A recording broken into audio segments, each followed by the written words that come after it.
Maryland's Department of Juvenile Services has been plagued with problems. Now there's a new bill to create more transparency. We're live in Annapolis as lawmakers debate the changes. Then, mayoral candidates criticize Mayor Brandon Scott's spending. Our team examines their claims he's misused more than $500,000 of federal funding. Plus, we're tracking rain threats right now, the impact you could see in your area, and how long it could stick around. Live from WBFF in Baltimore, this is Fox 45 News at 4.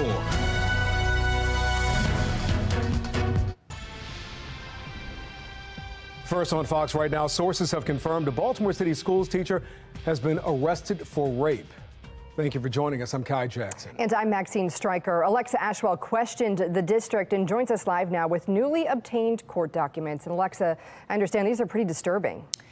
Yes, Kai, Maxine, the details in these charging documents are so disturbing. In fact, we're not going to go into great detail. According to them, Mustafa Pitts, who a source confirms is a math teacher at a city high school, is accused of raping his family member for years, including while serving as a teacher here in Baltimore.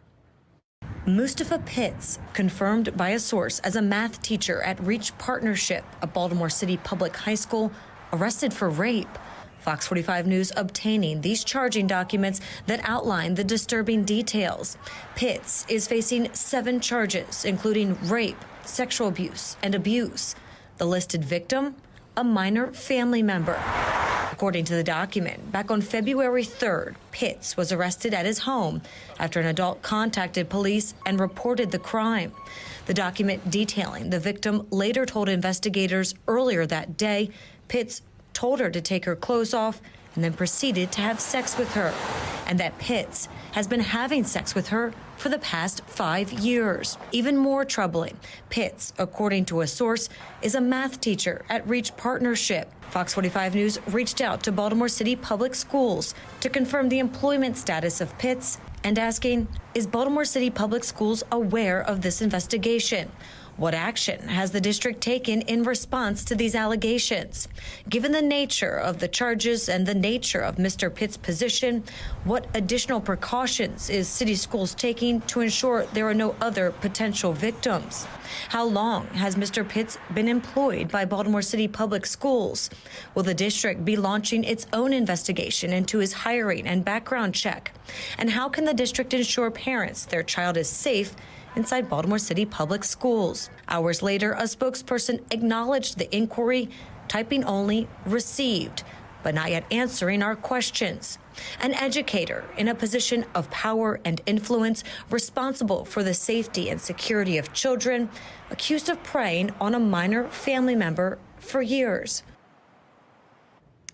Now, I've also reached out to Baltimore police and asked if the department is further investigating or assisting in this investigation due to his daily interactions with students.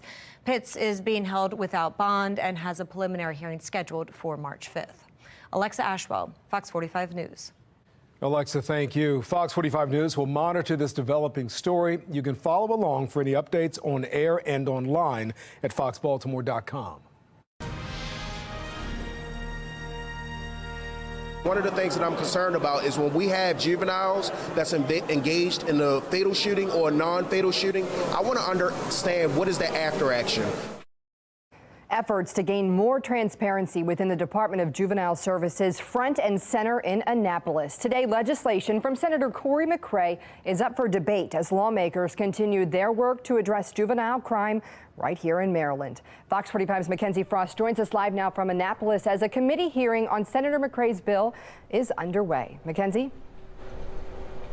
Yeah, Maxine, it's been a busy day here for the Judicial Proceedings Committee in the Senate. In fact, testimony just wrapped up not too long before we came on the air on Senator McCray's bill. And we know that there continues to be growing frustration about how much information the public is able to learn from the Department of Juvenile Services. Senator McCray's bill says that he wants to allow the public to get more information about how the agency is tracking kids under its supervision. According to this bill, McCray wants the the DJS to produce a report to the General Assembly about how many kids under its supervision had been a victim of non-fatal shootings, a victim of homicide, or involved in a shooting in any way while under supervision. Senator McCray also wants the Department of Juvenile Services to report how old these kids were at the time of this incident, where they were living, as well as what the agency did after these incidents occurred. Now, Senator McCray spoke to me about this proposal on the first day of session, and he says it really was born out of his own frustration with the agency and the lack of transparency. When we have juveniles that's engaged in a fatal shooting or a non-fatal shooting, I want to understand what is the after action. How, if they were under the purview of DJS. If they were under the purview of DJS, I think that the Secretary Schiraldi has the responsibility to be able to communicate when did his agency make contact. How do we know that retaliation isn't going to exist? How do we know that someone isn't going to continue to come after this young man or young woman that's under their purview? And he should be able to articulate that in a manner that anybody can understand. Right before we came on the air, I spoke with Senator McCray about his bill again. Hear what he has to say about the possibility of a path to success coming up at 5. We're live in Annapolis. Mackenzie Frost, Fox 45 News. Thank you, Mackenzie. Juvenile crime has been a focus of this year's legislative session in Annapolis, with Democratic lawmakers highlighting 3 pillars of their proposal: extending juvenile probation, reform the Department of Juvenile Services, and expand charges for offenders as young as 10. But some of those bills clash with DJS Secretary Vincent Schiraldi's message on youth crime, who has argued against probation and parole for young offenders. Just 5 months ago, while working in the Moore administration, he published a book which discussed abolishing probation. And in April, he is slated to speak to Harvard law students about the merits of abolishing probation. Fox 45 News has pressed Governor Wes Moore about a potential rift between the bills he's backing and his support of Secretary Schiraldi. At a Your Voice, Your Future town hall, Governor Moore didn't hesitate to tell Marylanders who has the final say. There was no long-term relationship that sometimes gets advertised. And I think it's also important to remember that the policies that are put out from the Moore-Miller administration, let's be clear who the governor is. Now, if you missed our Your Voice, Your Future panel discussion with Armstrong Williams, you can watch it this Friday on Fox 45 after the news at 11:35 p.m. It will also be on the CW Baltimore this Saturday at 1 p.m. and on MyTV Baltimore on Sunday at 7 p.m. For the people who work on these sites, it's not a matter of if they will see a crash on the job site, it's a matter of when. Lieutenant Governor Aruna Miller testifies in the Senate's Judiciary hearing today, voicing the administration's support for the Maryland Road Worker Protection Act. Now, the governor's office says there were more than 1,200 work zone crashes last year, putting highway workers in grave danger. The new bill would significantly increase speed camera fines in work zones from $40 to $290, and repeat offenders could face penalties up to $1,000. Now, the money from those fines will be put into improving safety for road workers in the state. By intercepting dangerous driving habits, we can lower the number of crashes and fatalities across the state of Maryland, making a safer state for road workers, motorists, passengers, cyclists, and pedestrians. The bill is inspired in part by the deadly Baltimore Beltway crash last March. 6 workers were killed when 2 cars collided along 695, flipping one of the vehicles over a barrier and into a work zone. This security footage shows the moments when the 2 cars collided, both cars traveling well over 100 miles per hour through that work zone. We've stopped that footage just before the car plowed through the construction area, killing the workers. 2 people are facing charges for the crash: 54-year-old Lisa Lee and Malachi Brown. Now, Brown has pled guilty to 6 counts of automobile manslaughter. His vehicle was traveling at more than twice the posted speed limit just before the crash. Prosecutors are calling for a 10-year sentence for each count of manslaughter, with all but 18 months suspended and supervised probation after release. He's set to be sentenced this March. Lee is facing a number of charges, including manslaughter, negligent homicide, and causing the death of a vulnerable individual while operating a motor vehicle. Her trial is set for April. A police officer is recovering after he was dragged from the car back of a car in Annapolis yesterday. According to police, that officer saw a car with stolen plates pull into a gas station on West Street. When the officer tried to approach the suspect, police say the suspect quickly reversed, hitting the officer with the open driver's side door and dragging her through the parking lot. Police say the suspect sped away, hitting yet another car before making an escape. Police identified that suspect as 24-year-old Traco Medley. He was arrested early this morning in Baltimore. The officer was taken to the hospital with non-life-threatening injuries.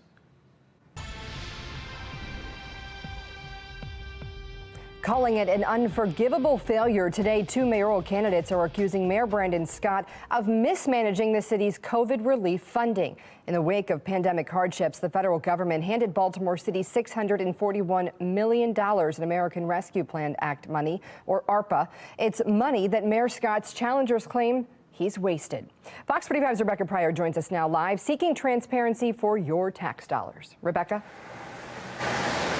Yeah, today, mayoral candidate and former federal prosecutor Thiru Vignarajah held a press conference to comb through the mayor's ARPA spending, essentially putting it under a microscope. He says that he has been wading through these documents to find out where exactly the $641 million is being spent, accusing the mayor now of investing in his own campaign, not in the city. Specifically, Vignarajah criticized the mayor's decision to invest in a laundry list of nonprofits to the tune of at least $44 million. Vignarajah also pointing to projects that would pad the pockets of some of the mayor's highest paying donors, including the $5 million allocated to renovating the historic Lexington Market. Selected to spearhead that project was Seawall Development, whose owners have contributed more than $10,000 to Scott's campaign. To ensure transparency over how this money is being spent and will be spent in the future, Vignarajah is now demanding a fiscal audit be conducted. It is the only way for us to be confident that this $641 million once-in-a-generation gift hasn't been completely frittered away to repay donors and developers and help improve your re-election chances. And Vignarajah isn't the only one voicing concerns over the city's ARPA spending. Today, former mayor and current mayoral candidate Sheila Dixon is also questioning why none of the money was allocated to the fire department and several other critical city agencies, which have long grappled with underfunding.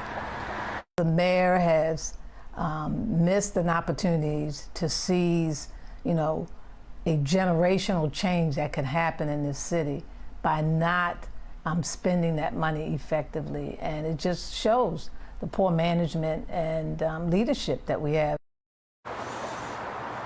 Tonight, the mayor is responding to those accusations with a statement that reads in part, quote, Mayor Scott's handling of this federal funding is contributing to a historic reduction in homicides, reopening and building new rec centers and playgrounds, including some that were closed by former Mayor Sheila Dixon, investing in affordable housing and supporting Baltimore's most vulnerable residents. For all of Mr. Vignarajah's pretend concern, he offered no viable vision for how he would use this funding, which seems to be becoming a pattern of his campaign. To see the mayor's full response, you can find that in this story on our website at foxbaltimore.com. Reporting live in Baltimore City, Rebecca Pryor, Fox 45 News. Rebecca, thank you. That brings us now to our question of the day. Should there be a fiscal audit into the city's ARPA spending? To make your voice heard, head to foxbaltimore.com. A mistake by state tax evaluators could cost property owners, why local officials say the state needs to fix the problem immediately. And up next, the trial in the Rust movie shooting begins, hearing the opening statements on both sides. Getting active out there. We are tracking showers, even a few thunderstorms that have already rolled across the Baltimore area. We've got more building back to the west. How much more are we going to see out of this? Are we going to have to deal with this over the weekend? That's a good question. We will answer for you coming up.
Making headlines tonight, Alexei Navalny's mother says investigators have allowed her to see her son's body after he died in Russian prison last week. Navalny was a high-profile critic of Russian President Vladimir Putin. His mother issued a video statement saying she was shown his body in a morgue near the prison.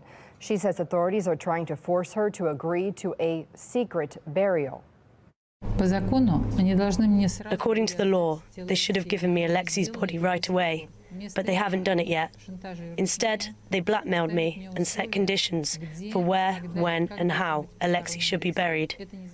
Now, she's filed a lawsuit contesting officials' refusal to release his body. A closed-door hearing has been scheduled for March 4th. And the high-profile trial of the person in charge of handling weapons on the set of the film Rust kicking off today. 26-year-old Hannah Gutierrez-Reed is charged with involuntary manslaughter in the 2021 death of cinematographer Helena Hutchins. Hutchins was struck by a live round of ammunition fired from a prop gun that actor Alec Baldwin was holding. Prosecutors argue that Gutierrez-Reed violated safety standards by performing a sloppy safety check on that prop weapon.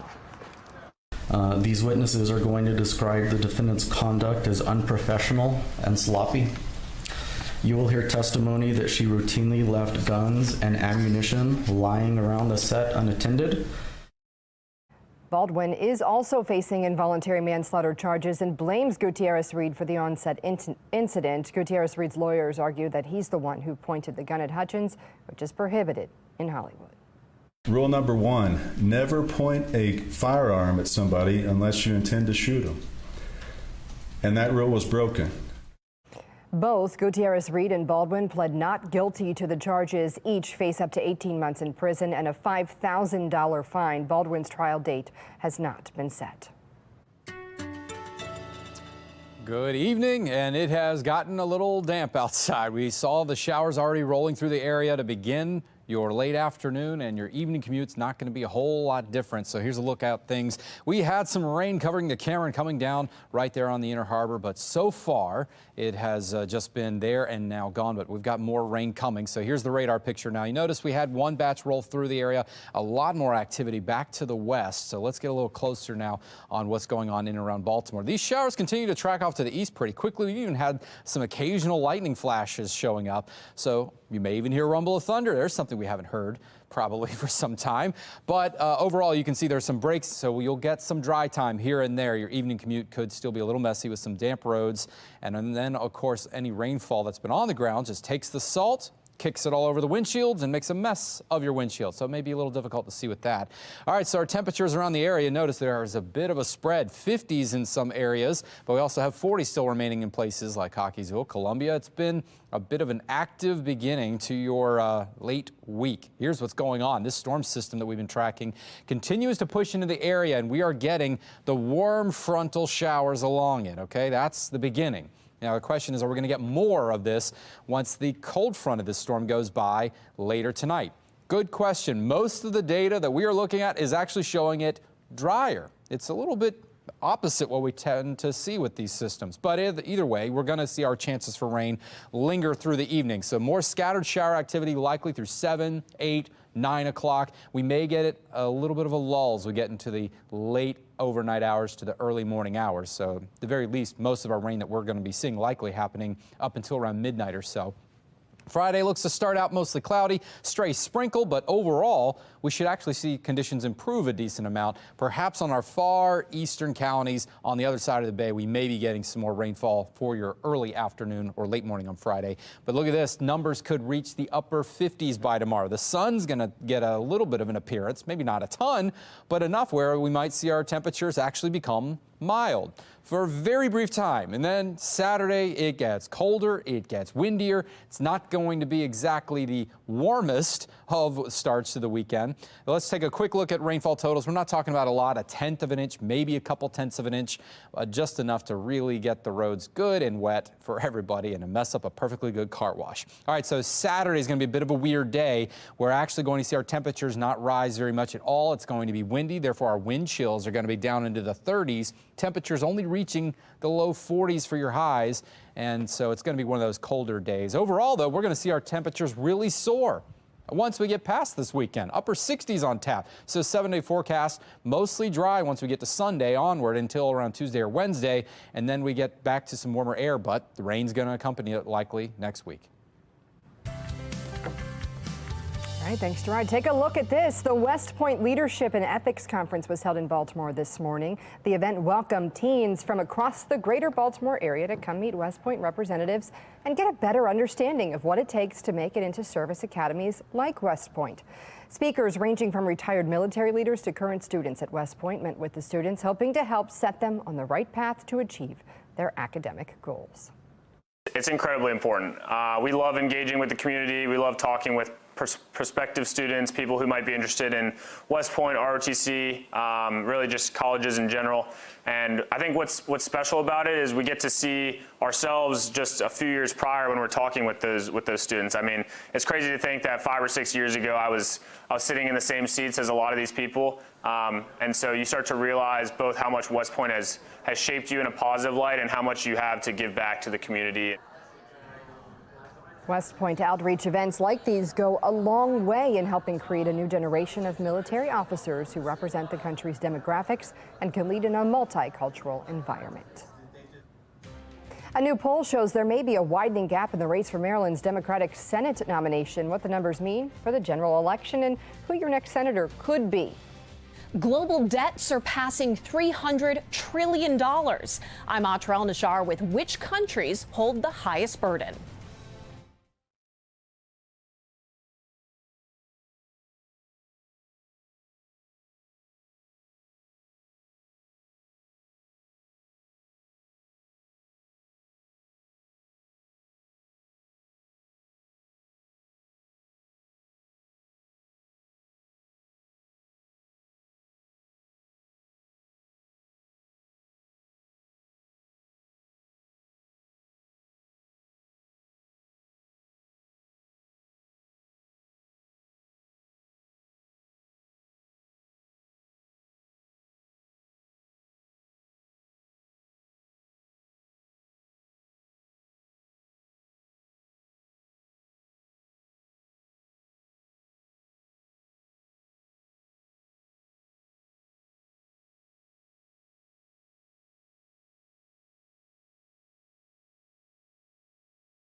A new report is sounding the alarm about the hundreds of trillions of dollars of debt held by nations around the world. Economists say it's a threat to global security over the next decade. National correspondent Atra El-Nashar has a closer look at the problem.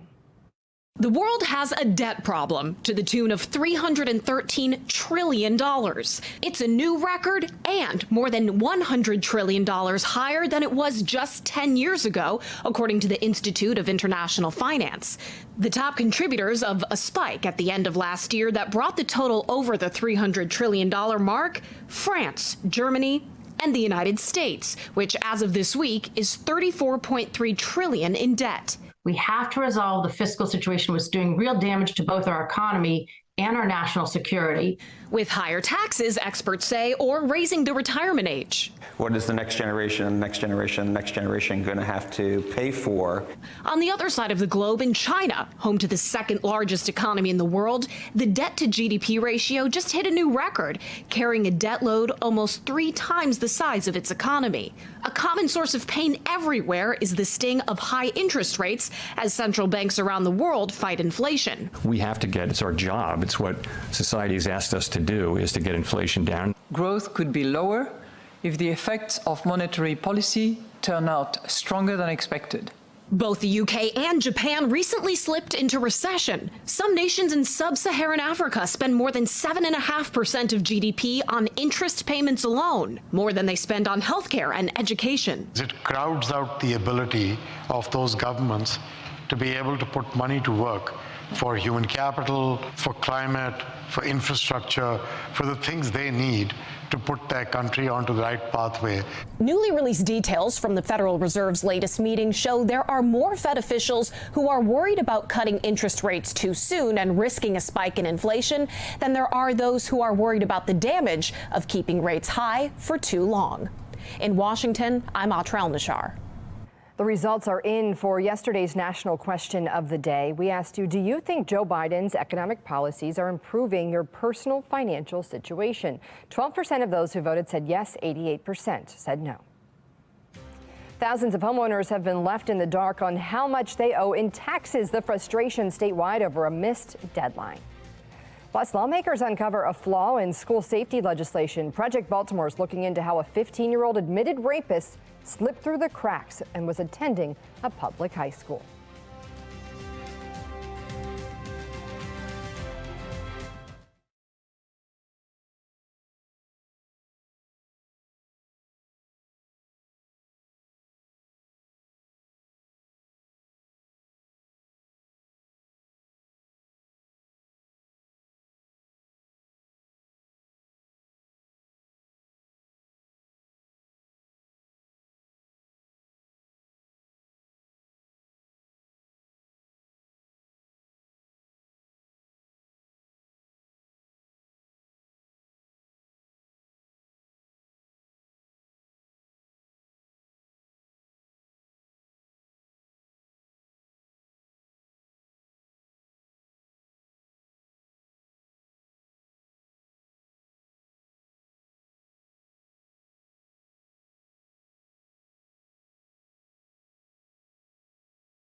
Tonight, county officials have a lot of questions for Michael Higgs, the director of Maryland's Department of Assessments and Taxation. The department just missed a big deadline, failing to send out tax notices to property owners on time. Now, Higgs says it was a processing error, but Fox 45's Jessica Babb joins us live now and tells us it's a problem that could be costly. Jessica? We know more than 100,000 property owners across the state of Maryland have been impacted, but county officials tell me there's still a lot of details the state hasn't told them, including how many people in each county didn't receive their property assessments. Now, for counties who are writing their budgets and for residents who might now be paying more in property taxes, county leaders say those are answers they need now.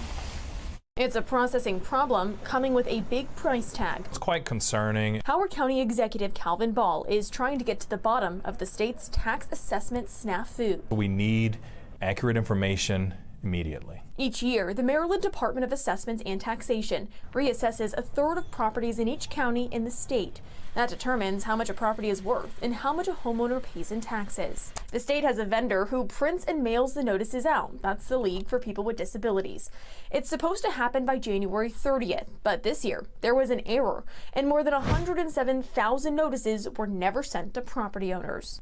Where's the accountability? Where's the penalty for state officials when they miss an important statutory deadline? Counties say they don't even know who's impacted. They said that we would get a list of properties, and we have yet to receive that. In a statement, Harford County says they have no real details on the extent of the problem.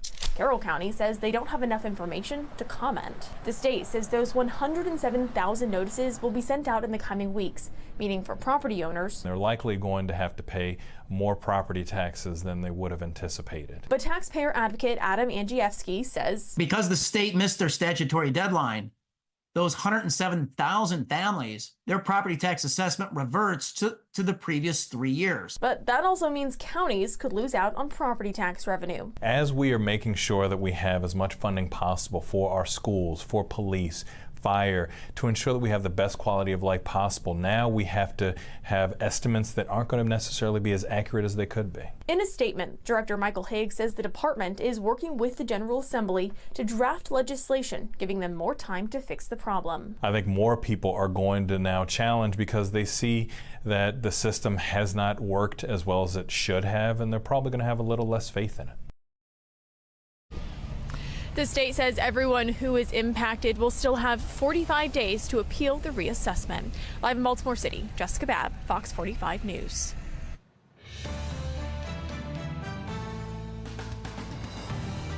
A new poll shows that David Trone's momentum is continuing to rise in Maryland's race for the Senate. Among voters who are likely to cast a ballot, Trone leads Prince George's County Executive Angela Alsobrooks 49% to 32%. The poll randomly sampled 1,000 likely Democratic primary voters in Maryland. On the other side, a recent poll from Wagner Research Partners shows former Governor Larry Hogan has a double-digit lead in the race for Senate. That poll has Hogan leading both Angela Alsobrooks and Congressman David Trone in a hypothetical matchup. Hogan leads Trone by 16 points and Alsobrooks by 23. Political analyst John Deedy says it's a reason for the Hogan campaign to be optimistic. He's starting out in a really good place because of his high favorabilities while governor, and even after he has left the governorship, he's still seen as a popular leader. The Democratic field right now isn't clear. It could be either of the two candidates. Both Trone and Alsobrooks campaigns are dismissing the polling. Trone says it's part of Mitch McConnell's plan to advance the extremist Republican agenda. Alsobrooks says neither Trone nor Hogan are winning over Marylanders. When it comes to the presidential race, a new poll shows some good and bad news for President Biden. According to the Quinnipiac University poll, Biden is leading former President Trump in a theoretical general election matchup, 49 to 45%, by a 4-point lead. That's the good news. The bad news, a majority say Biden at 81 is too old to serve another 4-year term. That's compared to 41% who say the same about Trump, who at 77 would also be the oldest person ever inaugurated if he wins in November. And former President Trump's re-election campaign had a weaker month of fundraising. Trump's two key campaign committees raised about $13.8 million in January. That's according to campaign finance reports released this week. The former president's two committees spent about $15 million in January. That total included more than $3 million on legal fees. Looking ahead right now, the beloved Eddie's grocery store in Mount Vernon will be reopening its doors. This week, the Mount Vernon Belvedere Association announced a $286,000 infusion from the state. This news comes after Eddie's abruptly closed in June of 2023 due to the pandemic and chronic shoplifting and violence that was happening in the store. Those behind the revitalization addressed that issue this week, reassuring residents the plan will allocate funding to station security guards inside the store. Residents in the area are excited about the news. It's really great to be able to have that back because it's very convenient. Also, we all miss it. It's been around forever. People that work and live close and local, it's just a great experience to go there. There's not a lot of places that you can go that are in this area, and so it means people being able to shop more in the neighborhood, not having to rely on cars. No official date has been announced, but those behind the plan are aiming to open the doors this summer.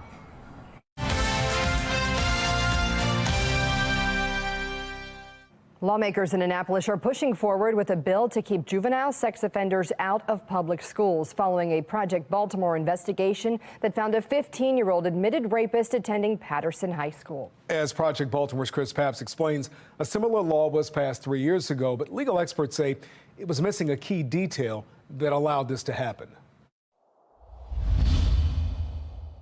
This emergency bill is needed to ensure the safety of Maryland students. Lawmakers in Annapolis back in 2020 took a stand and introduced legislation aimed at making public schools safer. The bill was the first of its kind in America. I think this bill is a good bill. So this bill would allow the school system to come up with an alternative way of educating someone once they're... Yes, because we don't want to take education away from anyone. The legislation was drafted following a Project Baltimore investigation that found a 21-year-old registered sex offender was attending Parkville High School in Baltimore County. Back then, in 2020, state law banned registered sex offenders from being in public schools. However, a student convicted of a sex offense could get permission from school leaders to take classes, which is what happened at Parkville when this man, Santino Sudano, attended the school. Hi, looking for a Principal Astorita? We just want to ask her why she allowed a 21-year-old convicted sex offender to take classes in this school. After Project Baltimore broke that story, lawmakers passed a law banning registered sex offenders from attending Maryland public schools, while setting up alternative means to educate them outside of the classroom. The law even included a penalty of up to 5 years in jail and a $5,000 fine if someone knowingly allows a registered sex offender on school property.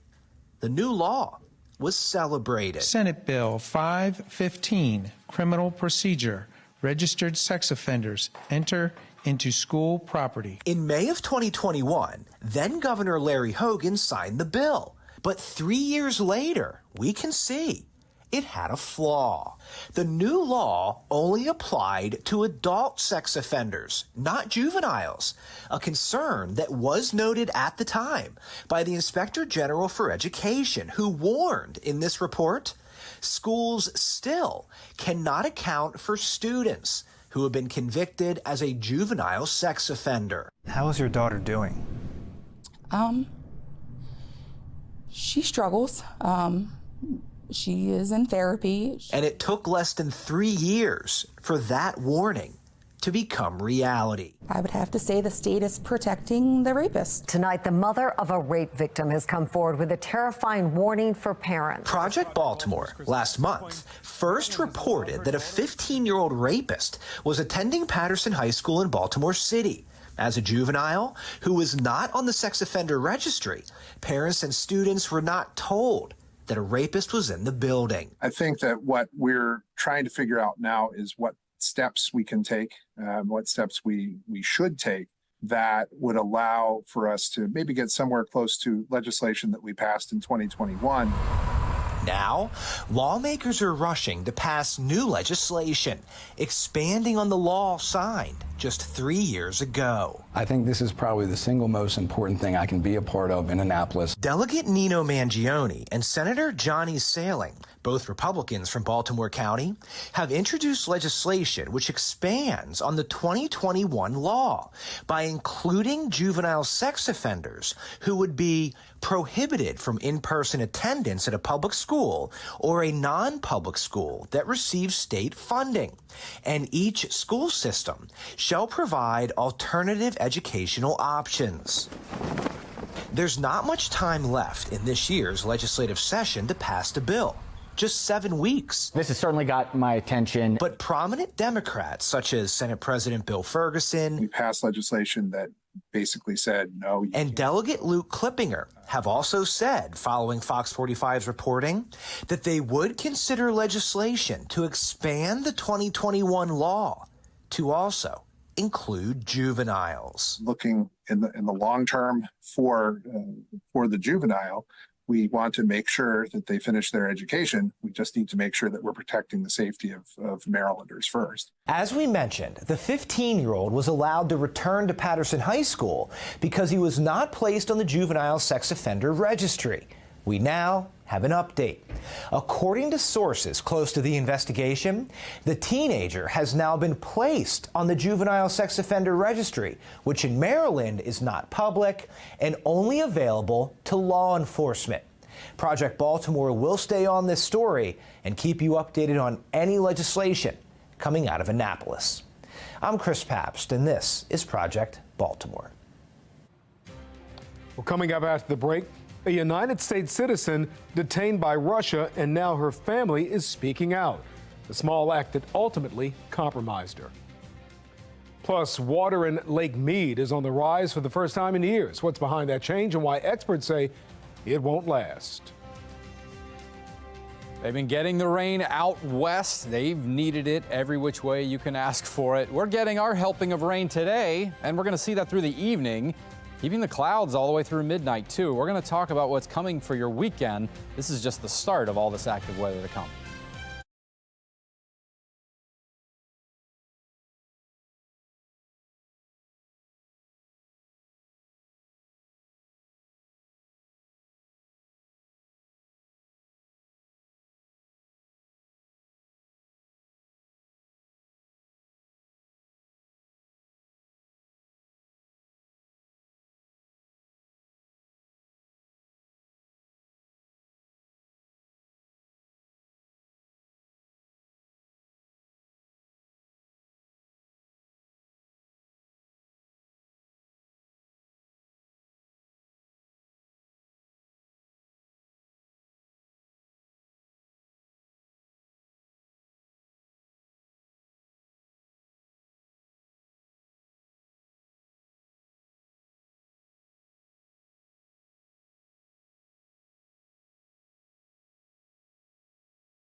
Well, the White House weighs an executive order tackling the border crisis after the bipartisan legislation fails in the House.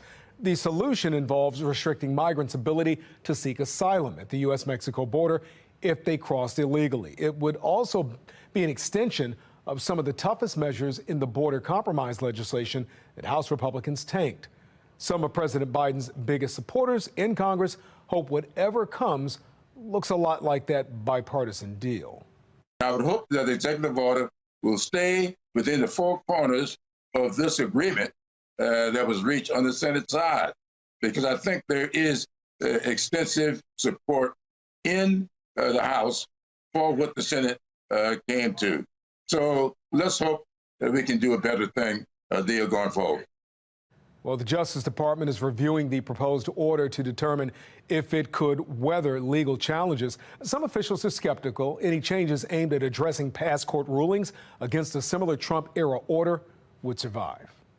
And so that brings us to our national question of the day. Should people who cross the U.S. border illegally be deported? To make your voice heard, head to foxbaltimore.com and click on the Pulse tab. We're learning new information about the dual Russian-American national who was detained by Russian authorities last week.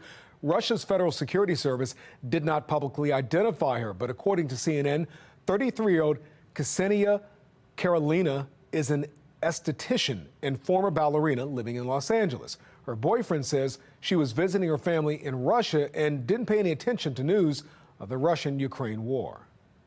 I believe in America. I do believe that America will bring her back to me, and that's the hope I'm holding on to. Allegedly donating $50 to a Ukrainian charity in the United States, Russian authorities are charging her with treason. She could face up to 2 decades in prison. State Department officials say they are trying to get consular access. And here's a live look at Las Vegas right now, Nevada, where recent winter storms have increased water levels at Lake Mead. And with warmer weather on the way, well, those levels could improve as the snow melts. George Acosta with our Sinclair sister station in Las Vegas reports. According to the National Weather Service, recent rain and snowpack have contributed to an almost 10% increase in water levels here at Lake Mead compared to this time last year. With on and off rain across the valley for the last couple of weeks, some desert dwellers who've frequented Lake Mead for decades say they are glad to see rising water levels. We have seen the water go down tremendously, so every time we see it come up a foot or 5 feet or 10 feet, we are so thankful. As temperatures warm up, reports from the Bureau of Reclamation, the organization that oversees the Lower Colorado River operation, shows the water at Lake Mead is 28.5 feet higher than it was at this time last year. As of Wednesday morning, readings show the levels at Lake Mead are sitting at 1,075 feet. I mean, we're getting somewhere with it, and hopefully it gets filled back up. They can move this again. They can, have access to easier boating, launching, and all things like that. So I think people would look forward to that once it goes up. Officials with the National Weather Service in Las Vegas say snowpack along the Colorado River is currently higher than normal, sitting above 100%, and say it's allowed Lake Mead to reach 37% capacity, compared to last year's levels where it reached just 29%. Snowpack contributes more than rain because you have to picture the size of it. This is the snowpack that's covering the Rocky Mountains and the Colorado River. We're talking Colorado, Wyoming, Utah. It all flows into the Colorado River, which is a very large amount of water, and that all eventually makes its way into Lake Mead. And while the water levels may be high right now, officials say they expect the lake to drop another 20 feet by September. For now reporting at Lake Mead, George Acosta, News 3. Well, taking a live look across Maryland right now. We saw some showers this afternoon. In fact, Gerard, it rained as soon as I got in my car. I didn't know if that was like an omen for the rest of the day or what, but we need the rain always. Here's Chief Meteorologist Gerard Jabali. And Gerard, really quickly back to California. So that water in Lake Mead, that's for Southern Cal. What about snowpack up in the Sierra Nevada, Northern California? Does that help Southern California at all or not really? And they get a lot of their water through the Colorado River. Now, snowpack in Northern California helps places like the Central Valley region. Yes. But if you want to fill up Lake Mead, which is right there just outside of Las Vegas, that has to fall in the Colorado River Basin. Gotcha. And that watershed, which is western Colorado, eastern Utah, and northern Arizona. So if you want to fill up Lake Mead, that's where the rain has to fall. But it's nice that other reservoirs are filling up from all that moisture that they've had. Good question, Kai, and I've been covering that a lot over the past few years, watching as they have just been struggling to get moisture. At least they're getting it out west where they need it badly. We could use a little bit around here just to get the salt off the roadways. I mean, we've had it on the roads for the past week since our last system. It'd be nice to be able to hose all that down and not have so much of that blowing around and sticking to your car. So we're getting some of that. Maybe it's not quite enough to rinse down the roads completely, but we'll take it. And we've got another batch of rainfall you can see back to the west, and we'll likely see that stretching across especially parts of northern Maryland, and likely going to continue through the next few hours. But we're getting just spotty activity here in the Baltimore area for now. But in the next, say, 30 minutes to an hour, we should see a tick up for a little bit more of the showers coming. All right, so there's our storm system producing all of this. We're in the warm frontal zone getting all of this interesting weather here. The rain is not the only thing. We've even seen a few thunderstorms. We've even seen temperatures with a very big difference from one side of the bay in the 50s to the low 40s on the other side up to just the north of Baltimore, like Cockeysville. Been chilly there. But we'll continue to see the scattered shower chances at least around 10, 11 o'clock tonight, and it'll become a little more reduced in coverage, maybe down to maybe an isolated shower once we get a little bit later, so late night, early morning hours. Your Friday starts mostly dry. Could see a little bit of rain activity on the other side of the bay, but looks like Baltimore down to D.C. and everywhere north could say mostly dry, and we're actually likely going to see the sunshine tomorrow. And we could see our temperatures tick up to around the upper 50s before the day is done.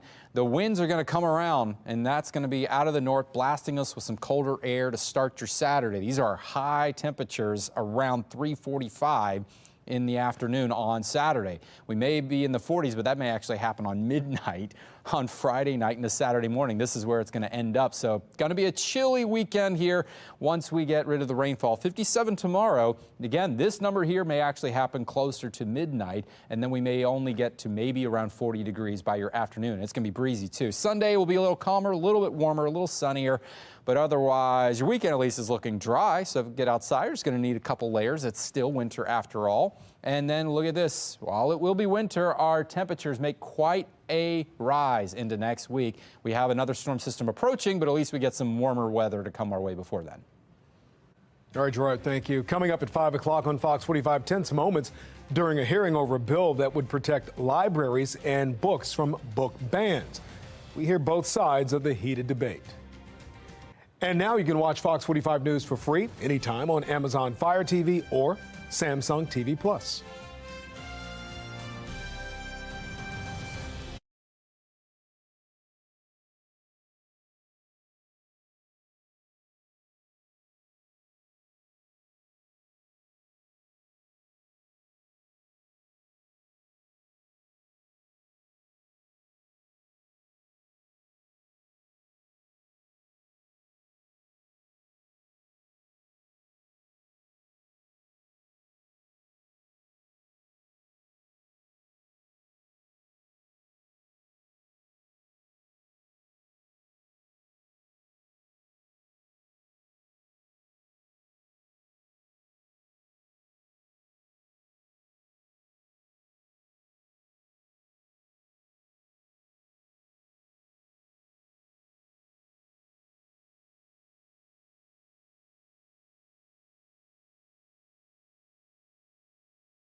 Take a look at this. A sly fox is caught on camera stealing a cell phone. Had to tell this guy, swipe or no swiping. You have kids? You have kids, you'll understand what that reference is about. Take a look at this. It's from Dora the Explorer. The fox grabbed the phone belonging to an animal rescue officer who was videotaping the rescue of the injured fox. The camera was rolling as the feisty fox checked out the device, grabbed it, and then bolted into a woods. He eventually dropped the phone in some bushes and sniffed around before taking off. No word on whether the fox made any calls. Maybe Gerard, he called FOX45 News. The rescuer eventually found his phone and managed to save the day for the injured fox. I'm sure the control room is cracking up as I speak. Very funny, Kai. You can tell he's a dad. He's got some good dad jokes. Once in a while, I'll try to pop out with one, and maybe you'll appreciate them quite a bit. So, still watching the rain showers coming across. Here comes our next batch. There it is, back to the west. Westminster, Green Valley, Frederick, you guys are getting the worst of this, but it's continuing to track our way. We'll still get some rain throughout your evening, but it should kind of taper as the evening rolls on into the overnight hours.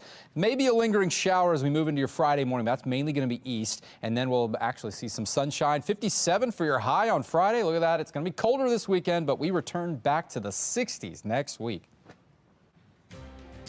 Gerard, thank you. Coming up on Fox 45 News at 5 o'clock, polling shows the border crisis is damaging President Biden's re-election chances. The solutions Americans want to see from the White House. How many kids under DJS supervision are committing violent crimes with guns? The new bill that could force more transparency from the department.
Lawmakers demand transparency from DJS. Tonight, we take a closer look at a bill being debated in Annapolis that could bring big changes to how the department operates. First on Fox, the Baltimore City Schools teacher under arrest for rape. The disturbing details of this case, according to new court documents. Two mayoral candidates are saying Baltimore wasted millions in ARPA money, where they say the boost in city funding could have been better spent. Live from WBFF in Baltimore, this is Fox 45 News at 5. One of the things that I'm concerned about is when we have juveniles that's engaged in a fatal shooting or a non-fatal shooting, I want to understand what is the after action. A new push to shine light on how the Department of Juvenile Services is tracking kids under its supervision. Good evening, I'm Kai Jackson. And I'm Maxine Stryker. Today, legislation from Baltimore City Senator Corey McCray is up for debate as lawmakers continue their work to address juvenile crime in Maryland. Fox 45's Mackenzie Frost joins us live from Annapolis with the details of this proposed bill from Senator McCray. Mackenzie? Maxine and Kai, this bill is called the Department of Juvenile Services Transparency Act of 2024. And today it was up for a debate during the Judicial Proceedings Committee, and Senator Corey McCray urging lawmakers to move it forward with a favorable report. Included in this proposal, it calls on DJS to produce a report to the public telling them how many kids under DJS supervision had been involved in a fatal or a non-fatal shooting in the last year. It also calls for the agency to tell the public the ages of those kids who were involved in the incident, as well as where they were located, as well as the agency's response to the shootings in the first place. Senator McCray tells me that his inspiration for this bill really stemmed from his own frustration from the agency earlier. While we would like to think that life is perfect, at the end of the day, accidents do happen, incidents do happen also. And what we need to do is make sure that if something isn't going in the posture that someone says that it's going, what was the course correction? What was the corrective action that was put in place to make sure that that doesn't happen again? Without information, without access to information, we would not know that information to be able to hold someone accountable or an agency accountable. And Mackenzie, where does the Department of Juvenile Services stand on this bill? Right now, DJS is in support of it as long as it moves forward with a proposed amendment. That amendment includes excluding kids who are already under the supervision of the Department of Corrections. Senator McCray says he supports that proposal and expects this plan to move forward. As of right now, there is not yet a date scheduled for a vote, but if this plan does become law, the first report would be due to the public by December 1st of this year. We're live in Annapolis. Mackenzie Frost, Fox 45 News. Mackenzie, thank you. Juvenile crime has been the focus of this year's legislative session in Annapolis, with Democratic lawmakers highlighting three pillars of their proposal. It would extend juvenile probation, reform the Department of Juvenile Services, and also expand charges for offenders as young as 10. But some of those bills clash with DJS Secretary Vincent Schiraldi's message on youth crime, who has argued against probation and parole for young offenders. Just 5 months ago, while working for the Moore administration, he published a book which discussed abolishing probation. And in April, he's slated to speak to Harvard law students about the merits of abolishing probation. Fox 45 News has pressed Governor Moore about the potential rift between the bills he's backing and his support of Secretary Schiraldi. At a Your Voice, Your Future town hall, Governor Moore said Marylanders are clear about who has the final say. There was no long-term relationship that sometimes gets advertised. And I think it's also important to remember that the policies that are put out from the Moore-Miller administration, let's be clear who the governor is. Now, if you missed our Your Voice, Your Future panel discussion with Armstrong Williams, you can watch it this Friday on Fox 45 after the news at 11:35 p.m. It will also be on the CW Baltimore Saturday at 1 p.m. and on MyTV Baltimore on Sunday at 7 p.m. First on Fox, sources have confirmed a Baltimore City schools teacher has been arrested for rape. Alexa Ashwell questioned the district and joins us live right now with newly obtained court documents. Alexa. Okay, Maxine, the details in these charging documents are so disturbing, we're not going to go into great detail. But according to them, Mustafa Pitts, who a source confirms is a math teacher at a city high school, is accused of raping his family member for years, including while serving as a teacher here in Baltimore. Mustafa Pitts, confirmed by a source as a math teacher at Reach Partnership, a Baltimore City public high school, arrested for rape. Fox 45 News obtaining these charging documents that outline the disturbing details. Pitts is facing 7 charges, including rape, sexual abuse, and abuse. The listed victim, a minor family member.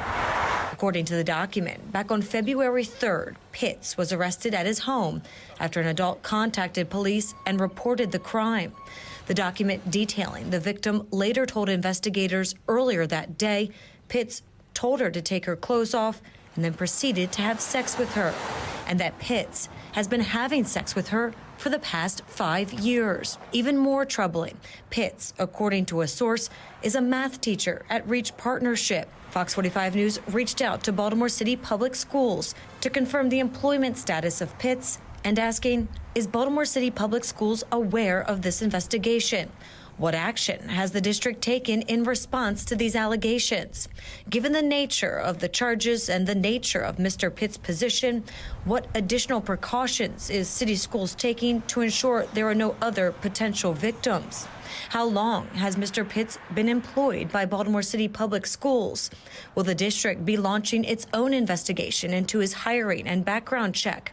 And how can the district ensure parents their child is safe inside Baltimore City Public Schools? Hours later, a spokesperson acknowledged the inquiry, typing only received, but not yet answering our questions. An educator in a position of power and influence, responsible for the safety and security of children, accused of preying on a minor family member for years. I've also reached out to Baltimore police. I asked the spokesperson if the department is further assisting in this investigation due to Pitt's daily interactions with students. Pitts is being held without bond and has a preliminary hearing scheduled for March 5th. Alexa Ashwell, Fox 45 News. For the people who work on these sites, it's not a matter of if they will see a crash on the job site. It's a matter of when. Lieutenant Governor Aruna Miller testifies in the Senate's Judiciary hearing today, voicing the administration's support for the Maryland Road Worker Protection Act. The governor's office says there were more than 1,200 work zone crashes last year, putting highway workers in grave danger. The new bill would significantly increase speed camera fines in work zones from $40 to $290, and repeat offenders could also face penalties up to $1,000. Now, the money from those fines would be put into improving safety for road workers in the state. By intercepting dangerous driving habits, we can lower the number of crashes and fatalities across the state of Maryland, making a safer state for road workers, motorists, passengers, cyclists, and pedestrians. The bill is inspired in part by the deadly Baltimore Beltway crash last March. 6 workers were killed when 2 cars collided along 695, flipping one of the vehicles over a barrier and into a work zone. This security footage shows the moments when the 2 cars collided, both cars traveling well over 100 miles per hour through that work zone. We've stopped the footage just before the car plowed through the construction area, killing the workers. Well, 2 people are facing charges for that crash, 54-year-old Lisa Lee and Malachi Brown. Brown has pled guilty to 6 counts of automobile manslaughter. His vehicle, according to authorities, was traveling at more than twice the posted speed limit just before the crash. Prosecutors are calling for a 10-year prison sentence for each of the manslaughter counts, with all but 18 months suspended and supervised probation after release. He is set to be sentenced in March. Lee is facing a number of charges, including manslaughter, negligent homicide, and causing the death of a vulnerable individual while operating a motor vehicle. Her trial is set for April. It is the only way for us to be confident that this $641 million once-in-a-generation gift hasn't been completely frittered away. Calling it an unforgivable failure tonight, 2 mayoral candidates are accusing Mayor Brandon Scott of mismanaging the city's one-time COVID relief funding. In the wake of pandemic hardships, the federal government handed Baltimore City $641 in American Rescue Plan Act dollars, or ARPA money. It is money that Mayor Scott's challengers claim that he's wasted. Fox 45's Rebecca Pryor joins us now live, seeking transparency for your tax dollars. Rebecca? Yeah, this federal funding is one of the few positives to come out of the pandemic, but the city only gets one shot at spending it on sustainable long-term solutions. And tonight, Mayor Scott's political challengers are accusing his spending of being short-sighted and self-serving, putting Mayor Brandon Scott's ARPA spending under a microscope. The mayor appears to have done this with essentially no public input. Mayoral candidate and former federal and state prosecutor Dhruv Ignaraja combing through where exactly the $641 million is being spent, accusing the mayor of investing in his own campaign, not the city. Taking $641 million and essentially flushing it down the toilet to repay donors and developers as you gear up for re-election is the biggest, most unforgivable mistake of this mayor's administration. Comparing Baltimore to other cities across the country, including Cleveland, Ohio. Cleveland is a really remarkable example, where the funding was used to invest $21 million in a massive waterfront development project. This was the rendering of what they did with $21 million. I'm connecting this with our pledge on Harbor Place, because they didn't invest it in subsidizing another set of developers that had donated to their campaigns to build luxury apartments. Vignarajah criticizing the mayor's decision to instead invest in a laundry list of nonprofits to the tune of at least $44 million. The Walters Art Museum and the BMA, incredible institutions in our city. Also institutions that have some of the most affluent board of directors in America. And in projects that would pad the pockets of some of the mayor's highest paying donors. Vignarajah pointing to the $5 million invested in renovating the historic Lexington Market. Selected to spearhead the project, Seawall Development, whose owners have contributed more than $10,000 to Scott's campaign. You guys spend any time at Northeast Market? It's an amazing market. Why didn't it get a $5 million facelift? What happens after that money runs out? Former mayor and current mayoral candidate Sheila Dixon raising similar concerns, questioning why no money was allocated to the fire department and several other critical city agencies which have long grappled with underfunding. Mayor Scott has missed a great opportunity, and it really shows the poor leadership and management of the city. According to the city's ARPA dashboard, although all of the money has been obligated, just 29% has been spent. And if it's not spent by 2026, the city loses that funding. To ensure transparency over how it's spent, both Dixon and Vignarajah now calling for a fiscal audit to be conducted immediately. It is the only way for us to be confident that this $641 million once-in-a-generation gift hasn't been completely frittered away to repay donors and developers and help improve your re-election chances. And tonight, the mayor's campaign is responding to those accusations with a statement that reads in part, quote, Mayor Scott's handling of this federal funding is contributing to a historic reduction in homicides, reopening and building new rec centers and playgrounds, including some that were closed by former Mayor Sheila Dixon, investing in affordable housing and supporting Baltimore's most vulnerable residents. For all of Mr. Vignarajah's pretend concern, he offered no viable vision for how he would use this funding, which seems to be becoming a pattern of his campaign. To read the mayor's full statement, you can find it in our full story on our website at foxbaltimore.com. Reporting live in Baltimore City, Rebecca Pryor, Fox 45 News. Rebecca, thank you. That brings us to our question of the day. Should there be a fiscal audit into the city's ARPA spending? So far, 100% of those who voted say yes. To make your voice heard, head to foxbaltimore.com.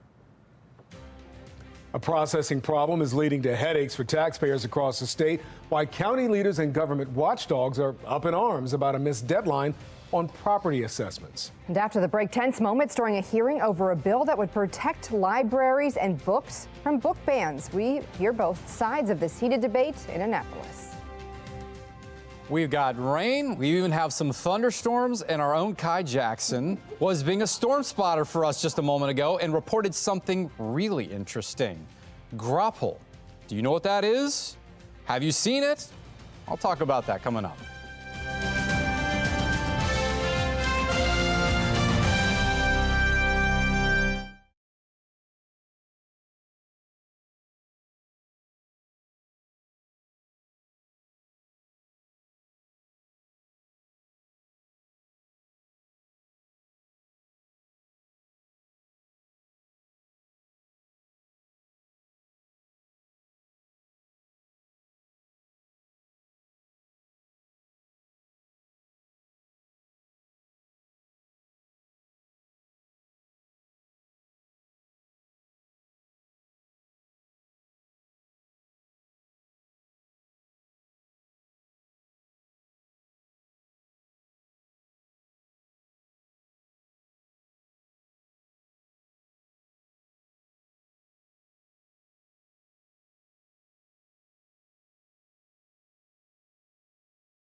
It's about the freedom of information. It's about allowing individuals to decide what books they want to read. The debate over banning books makes its way to Annapolis as some lawmakers say they're trying to protect people who disregard the bans. Fox 45's Keith Daniels takes a closer look at both sides of the debate. It's an issue that's resonating across the country, including here in Maryland. A call for some parents to ban some books. One of the latest movements last week in Howard County. My main focus at the start of this is the pornography, the straight up porn. The controversy over the push to ban books like Gender Queer, a coming of age book about sexuality and identity. But in Annapolis, House Bill 785. The pushback. House Bill 785, titled the Freedom to Read Act, working its way through the legislature Wednesday in front of the House Ways and Means Committee. The proposed law aimed at protecting books and librarians at public libraries and public schools.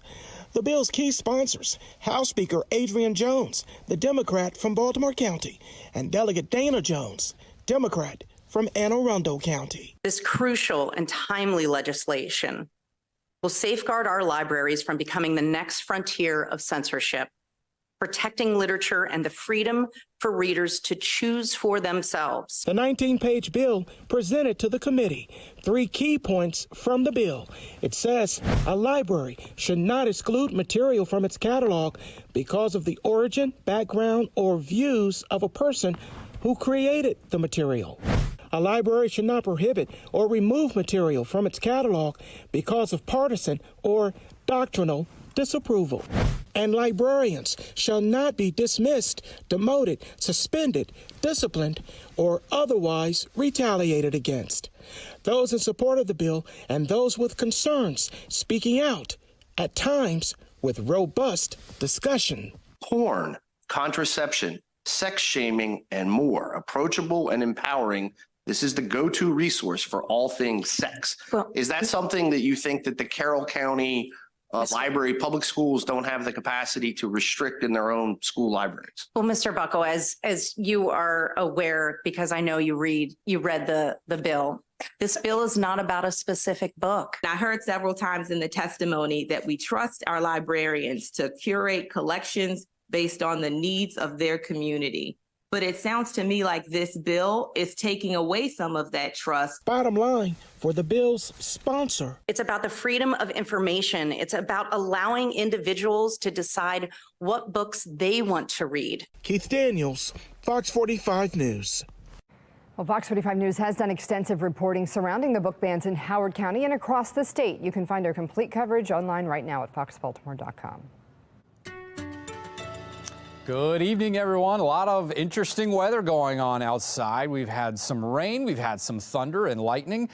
For the time being, it looks as if our camera looking towards the inner harbor is not showing a lot of rain coming down, but we do know it is coming. The radar is really lighting up back here over here to the north and just to the west. So let's get a little closer here in on Baltimore. Some heavier stuff just north of the city center, especially up towards Cockeysville, Westminster, Lutherville, Timonium, Towson. You're going to start to see some heavier rainfall if you haven't already.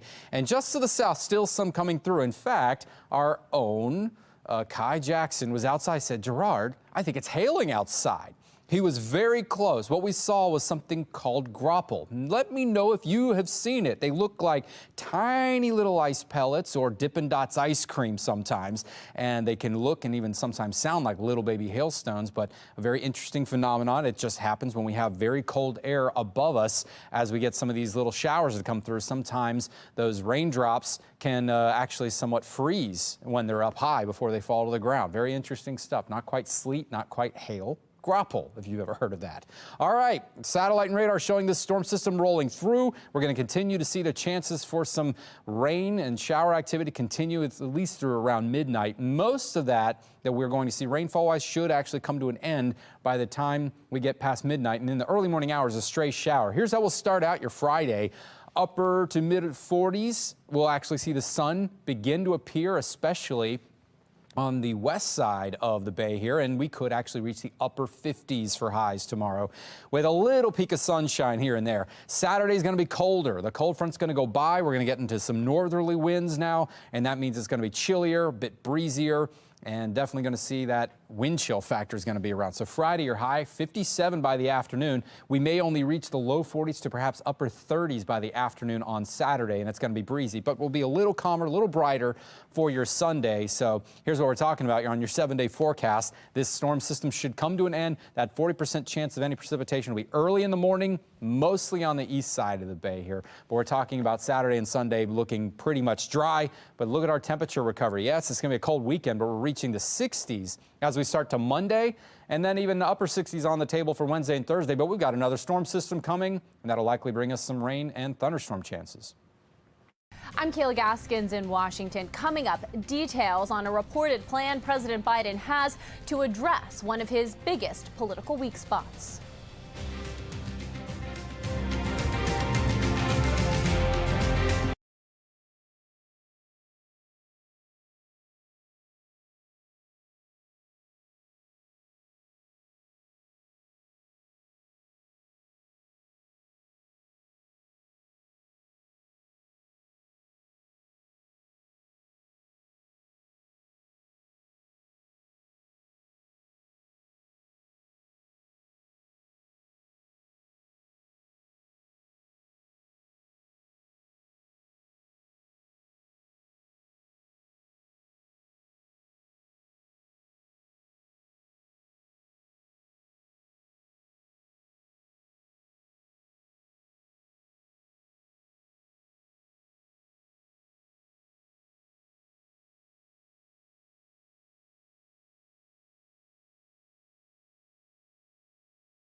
As record numbers of illegal migrants pour into the U.S. via the southern border, Americans are paying attention to the president's response, and they're not happy with what they see. National correspondent Kayla Gaskins has more on what the president is doing to turn public perception around. When it comes to how he's handling the border crisis, President Biden's poll numbers are in the gutter. Just 26% of Americans approve of his handling of immigration, according to a newly published poll by Monmouth University. This president has been a failure when it comes to border security issues. This is a crisis, is a humanitarian crisis. The problem turning into a major thorn in the side of Biden's re-election campaign. In an apparent effort to turn the tide of public opinion, the president seriously considering cracking down on the crisis with an executive order on the table, invoking a 1950s-era law that allows the president to severely restrict access for asylum seekers. The Trump administration made wide use of that law. Congresswoman Alexandria Ocasio-Cortez slamming the idea, writing on X, "Doing Trump impressions isn't how we beat Trump," Seeking asylum is a legal right of all people. All kinds of Democrats criticizing the president, too, publicly. I don't understand why. Trump, meanwhile, making immigration the centerpiece of his campaign. There's no greater destruction than what's happening at our border. His unprecedented deportation plan will reportedly include using military bases to detain migrants who crossed illegally and military planes to send them out of the country. This comes as residents of even the bluest cities like Chicago have had enough. They're junking up our country. We're going to get them out of our communities because they don't deserve to be there. Not another dollar for the illegals. If the crisis is so bad, the city council members who are so concerned should donate their salaries to the cause like a real public servant should. The White House says Biden's asylum order is one of several proposals being considered, and it's not guaranteed. If Biden does move forward with it, the order could be announced in the next 2 weeks. In Washington, I'm Kayla Gaskins. Well, that brings us to our national question of the day. Should people who cross the U.S. border illegally be deported? So far, 98% of those who voted say yes. To weigh in, head to foxbaltimore.com/vote and click on the Pulse tab. It's been nearly 2 years since Texas Governor Greg Abbott started sending migrants to Democratic cities in the U.S. According to state records obtained by the Texas Newsroom, the program has so far bused over 100,000 people, costing the state nearly $150 million in taxpayer money. Experts say it's a price tag they expect will continue to grow, but state officials say the cost is covered through Abbott's border initiative, Operation Lone Star, which has a budget of $10 billion. Abbott says that the busing initiative is helping to ease burdens on Texas cities, which saw a record number of migrant crossings at the end of 2023. Who will hold state tax officials accountable? A government watchdog is demanding answers after they say the state's mistake could cause serious problems for taxpayers. I'm Christine Frizzell on Capitol Hill with the latest on the tug of war over the Biden impeachment inquiry.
We're looking forward to hearing from Director Higgs on how we got here.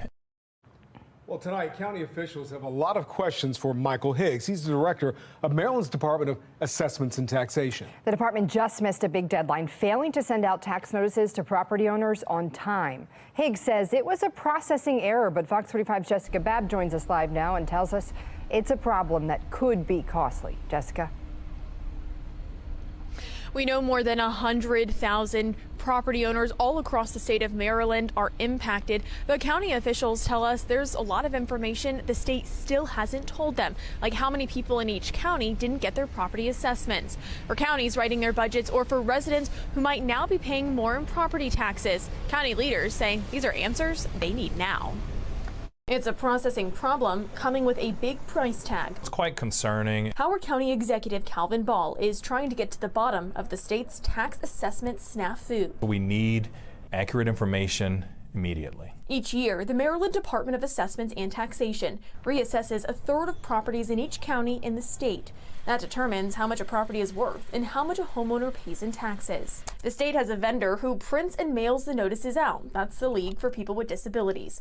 It's supposed to happen by January 30th, but this year there was an error, and more than 107,000 notices were never sent to property owners. Where's the accountability? Where's the penalty for state officials when they miss an important statutory deadline? Counties say they don't even know who's impacted. They said that we would get a list of properties, and we have yet to receive that. In a statement, Harford County says they have no real details on the extent of the problem.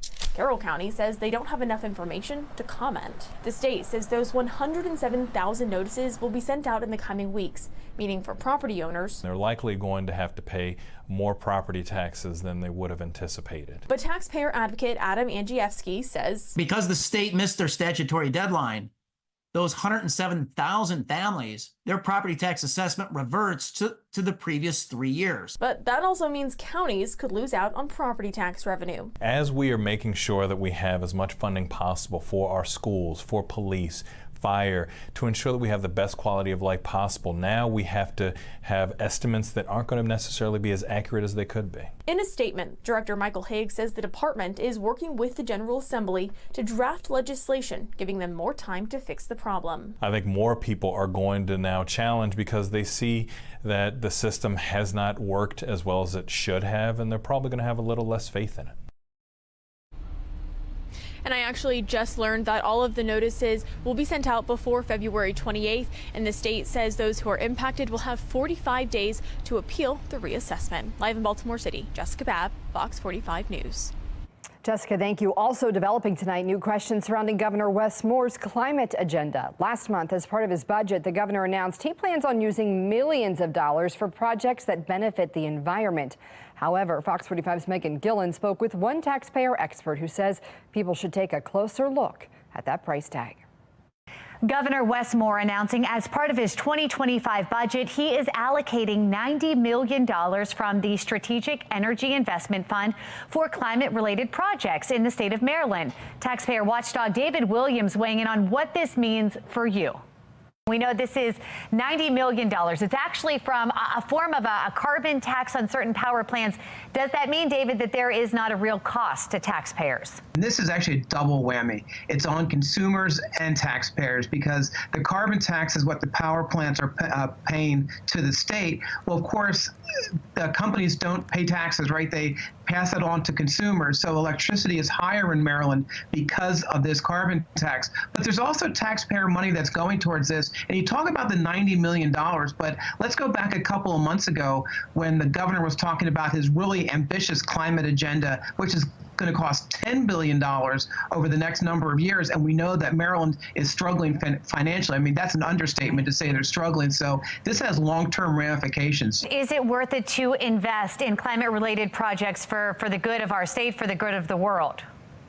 Well, yes, in general it is, but you have to look at the price tag. And what they want to do is first they want to spend $23 million for electric vehicle charging stations in low income and moderate income neighborhoods. Well, low income and moderate income people aren't buying electric vehicles.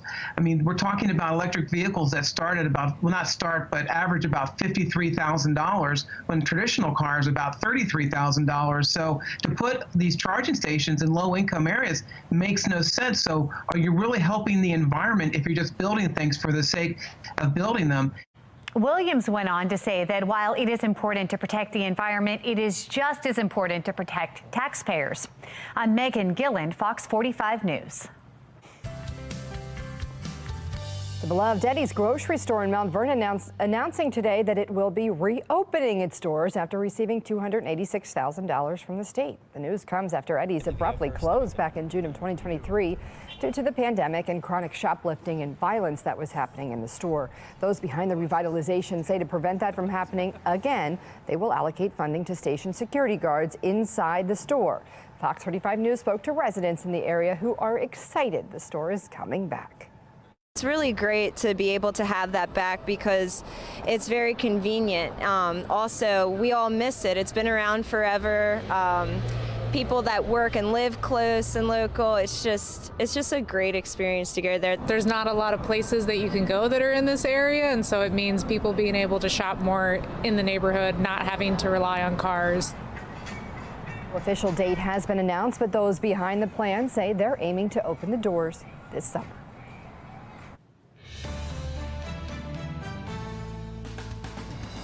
Tonight, Democrats are calling on House Republicans to end the impeachment inquiry into President Biden. But Republicans say even though one witness's allegations turned out to be false, they have other evidence that supports the claims. National correspondent Christine Frizzell has more on the back-and-forth battle playing out in Washington. The fight to the finish line in the Biden impeachment inquiry captured in starts and stops, and Biden family businesses that may or may not have involved President Joe Biden, depending on who you ask. Joe Biden has repeatedly lied to the American people about his family's corrupt influence peddling schemes. Joe Biden had nothing to do with these business ventures. President Biden's younger brother James on Capitol Hill Wednesday, insisting his brother never had any involvement or direct or indirect financial interests in the family businesses. A contradiction of just released statements from former business partner Tony Bobulinski, who said, quote, Joe Biden was more than a participant in and a beneficiary of his family's business. He was an enabler. Bobulinski also provided photo evidence of a text message from another business partner, James Gillier, who wrote, "Don't mention Joe being involved." I think that he comes with very good forensic information that's very clear and very direct and demonstrates that Joe Biden was aware and a participant in the commercial activities of this family. An attorney for Tony Bobulinski is now accusing Democrat Jamie Raskin of trying to smear and defame him to undermine his testimony. Raskin and other Democrats, meanwhile, are calling for the impeachment inquiry to be shut down. Mr. Smirnoff, do you have anything to say? After a key witness, Alexander Smirnoff, was indicted for providing false Biden bribery allegations to the FBI. We were warned that the credibility of this statement was not known, and yet people, my colleagues, went out and talked to the public about how this was credible and how it was damning. But Republicans insist they'll carry on, that one witness making false statements does not undermine the credibility of the other witnesses or the thousands of pages of documents they say back up their claims. They'll meet with Hunter Biden